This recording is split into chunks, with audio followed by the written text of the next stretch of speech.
Alright, so I finally saw Supergirl and I really enjoyed this film. I like that the tone was completely different from Superman and that we were in space, actually exploring the DC universe. The color palette was interesting. I know some people said that it looked like Guardians of the Galaxy, but not really. I think they just saw a few clips in the trailer and just thought it looked similar, but once you see the film, I mean, it's actually its own thing. I love the themes of like dealing with grief, struggling with revenge, and learning to kind of heal and like move on from the past and be thankful for like what you do have. It was really good. The action I thought was decent when she would come across a planet with a yellow sun, so she was like really powered up, so we get to see her really get into action like towards the end of the film, which is great. But I love how they handled this character. Millie Alcock did an amazing job. I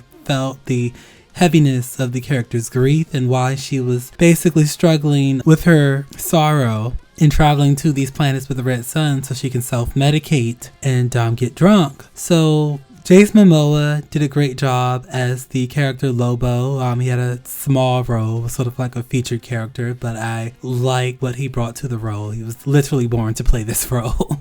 So I thought he did a really good job and thought that he and Millie Alcock during a fight scene had some like good chemistry. And even the young lady that played the character Ruthie, I thought she did a good job as well. I thought the film was decent. Like I liked it. The next time I'm gonna watch it would probably be when it's available on streaming. The Rotten Tomatoes score for this film is at 56%. I disagree with the critics. I don't know why it's like so low. I would at least say this film should be like in a 70 percentile. You know, it wasn't perfect, but it wasn't like bad either. So I disagree with the critics. I'm more in line with like the audience score for this movie. So if you are interested in Supergirl, if you like Superman, he also has a cameo in it. But it's like a character focused film, and like you really get to know the character and what she went through with everything happening with the destruction of Krypton and how she just, was dealing with it. So once again, it's a really good film, and I'm going to give it at least a solid B. Wasn't like the best. I wasn't like super impressed by it, but I also thought it was a solid film.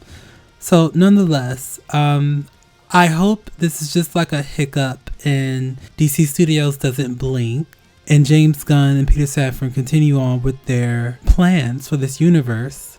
However, I think they should take this moment to study what happened here so it doesn't happen again. I would love for the DC characters to continue to thrive, and it deserves a thriving film universe, just like Marvel. These characters are great as well. So, like I said, hopefully this is just a hiccup, and we'll be good for the rest of the way.